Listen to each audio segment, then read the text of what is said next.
make a lot of chandeliers and lamps on a contract basis. And what I've made a centering pin, and I use my lathe to drill the long hole. I'm going to go out to my shop here just a second and turn on a light. And I'll show you a little jig I made that will help you out. Let me turn on a light here.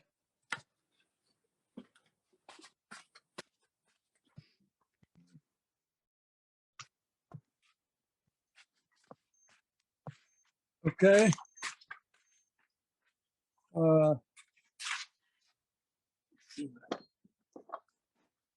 Okay, can people see this? Yes. Yes, sir. Yes. Okay, what I've done is I've just taken a Jacob's chuck and I've put a 3/8 rod in it and rounded it off. Right, so that goes in my tailstock. Hang on, I gotta move. Hang on just a second. I just gotta move this box.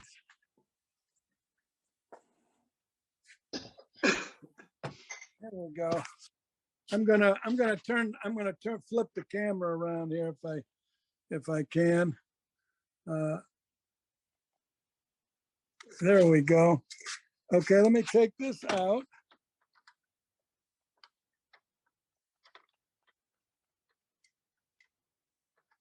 Look at that, another demo tonight.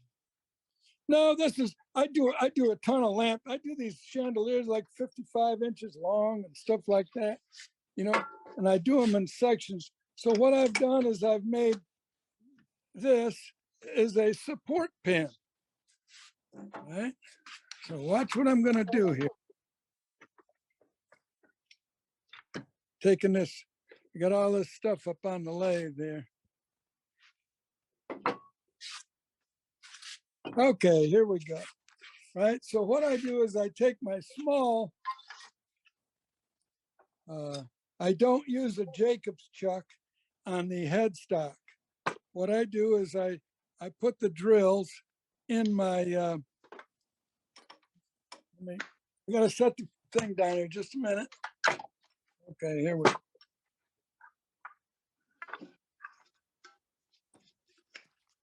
Okay, here we go. So I put my small jaws on, my number 1 jaw.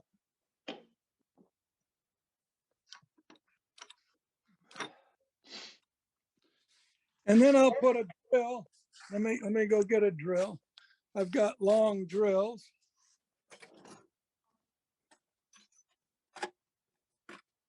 You use auger bits or a gun drill? I used a gun drill. Using a regular drill. You see that? Just a long drill, and I'll lock it. I'll lock that. I'm trying to work with, let me see if I can get. Okay, can you guys see that? Yes. Okay, well, Yep. I'll just put these drills.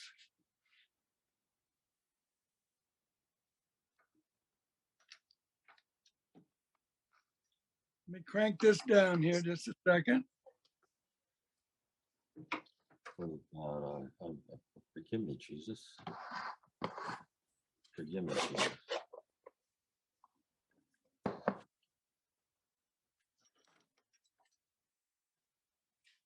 Okay.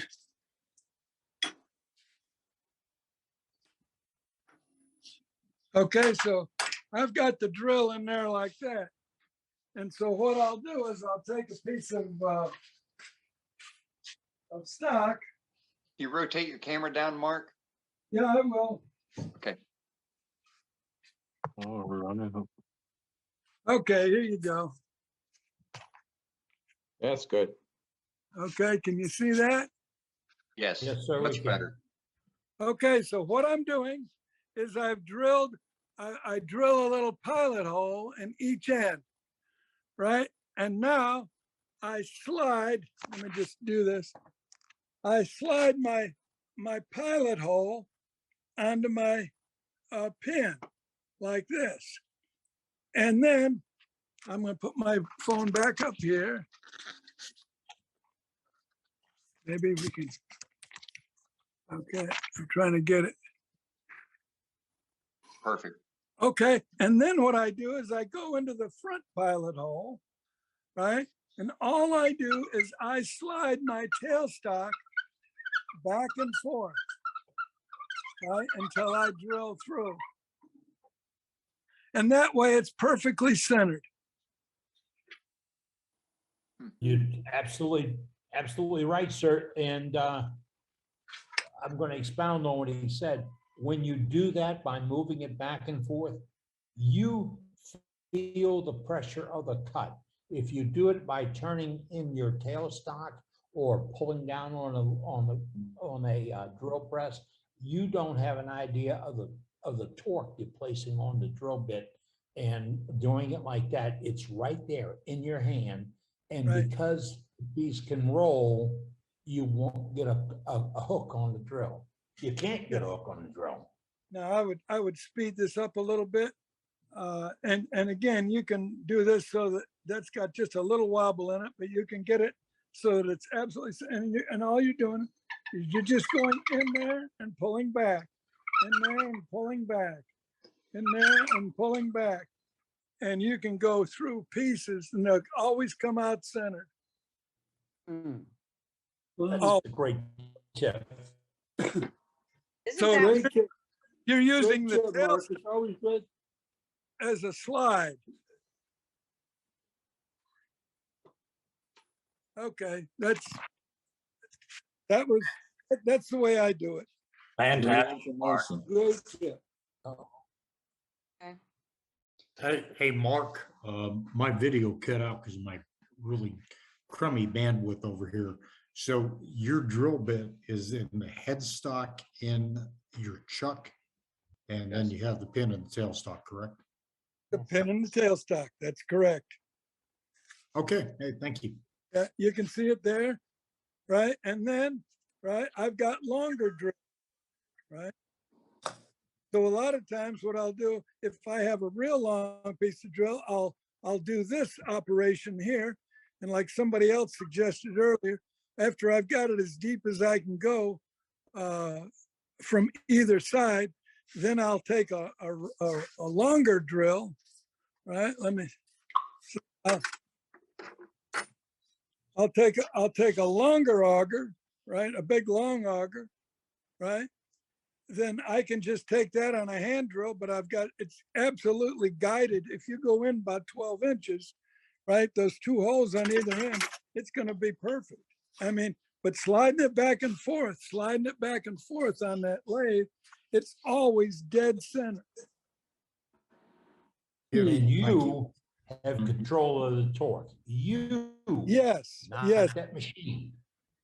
Hey, right. Mark, That's the critical part. Yeah, Mark, I got a question. yeah. The size of the drill bit and the size of the pin in your tailstock must have to be the same size. Yeah, this is 3/8. I drill my pilot holes 3/8 for the lamps. And then I actually I do the finish drill with a 7/16. That way, when you're running a lamp rod through with all the threads on it, right? You've got just a little wiggle room. If you make it exactly 3/8, you'd have to hammer it through sometimes. Okay, good. Thank you. If you think this only works with a 3/8 bit, in a couple of weeks when I'm up and running, I'm going to show you with a 1/8 inch bit. And it works. And I'll show you why I do it that way. I cheat, of course. Thank you, Mark, for popping in and doing that for us tonight. Well, Yeah, thanks a lot, Mark. maybe it'll help somebody. Appreciate it. thank It would you. help all of us. And usually what I do before I've turned the piece, I drill it when it's square, right? I drill it when it's square. And then when I actually turn these lamp pieces and all that, then what I do is I put it between centers and I use a wooden drive disc, right? Just a point made out of wood, ash, because it'll drive it. And then I use a cone on the tailstock side, and it always remains totally centered. Yeah, that's pretty much what I did. I appreciate it. All right. You guys have a good new year. Thank you, too, Mark. Mark. You, sir.